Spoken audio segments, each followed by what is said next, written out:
बनवायची. आमचं from corona आम्ही खूप सफर झालेलो. माझा मुलगा ऍक्च्युअली हॉटेल मॅनेजमेंट ग्रॅज्युएट असून सिंगापूरला होता. आम्ही चांगलं 2 BHK फ्लॅट घेतलेलं 40 lakhsचं. पण कोरोना पिरियड नंतर माझे मिस्टर एक्सपायर झाले. तो पण परत आला. आमचं हाऊसिंग लोन हॅम्पर झालं आणि त्यांनी मागितली मॉरेटोरियम. नंतर त्यांनी रिस्ट्रक्चरिंग पण केलं नाही आणि ऑल ऑफ अ सडन बनत होते पैसे भरा भरा. आता फार शक्य नव्हतं. जरी आम्ही आता इथे कमवतोय पण त्या सगळ्या लाखाची पगार झाली आता हजारात. आणि आता वन फाईन डे ऑक्टोबर 28ला त्यांनी घरी येऊन नोटीस दिली 1 महिना तुमचं घर आम्ही ताब्यात घेणार. काय नाही, मुलांकडे बघून खूप वाईट वाटलं. आणि फर्स्ट त्या मोमेंटला डोक्यात आलं काय, चंद्रकांत देसाई सारखा नितीन चंद्रकांत देसाई सारखा माणूस असं जप्ती येणार म्हटल्यावर सुसाईड केला. एवढा मोठा माणूस. आणि त्या माणसाला पण पर्सनली आम्ही ओळखतो कारण माझे मिस्टर बँक ऑफ महाराष्ट्रामध्ये होते आणि त्याचे वडील त्यांचे मॅनेजर होते. ते बँकेचे सेट्स वगैरे बनवायचे.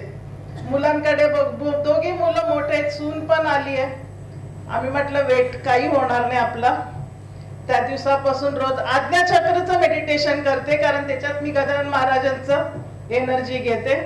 आणि 555 टेक्निक चालू केला, EFT चालू केला, उपपन्न चालू केला आणि DRT मधून त्यांना चॅलेंज केलं. 29 नोव्हेंबरला पोझिशन घेणार म्हणून लेटर दिलं आणि 28 तारखेला DRT ची डेट मिळाली. याच्यामध्ये 555 मध्ये मी एकच लिहिलं, आता आपण 2 लाख भरू शकतो इमिडिएटला. कारण वकिलांनी सांगितलं तुम्हाला ताबडतोब काहीतरी पैसे दाखवायला लागणार. त्यांनी क्लेम केलं 12 लाख भरले तर ठीक. मी म्हटलं 2 लाख गोल्ड वगैरे ठेवून. मुलं गेली DRT ला 28 तारखेला. मी इथे EFT करत होती, अक्षरशः रडत होती. 555 लिहिलं 5 दिवस. 27 ला संपलं. त्याच्यात मी हेच लिहिलं, thankful and gratitude to the universe for the DRT giving a stay on 2 lakh down payment. 12 वाजता DRT मधून फोन आला 28 ला, मम्मी स्टे मिळाला आणि उद्या 12 वाजेपर्यंत 2 लाख रुपये भरायचे.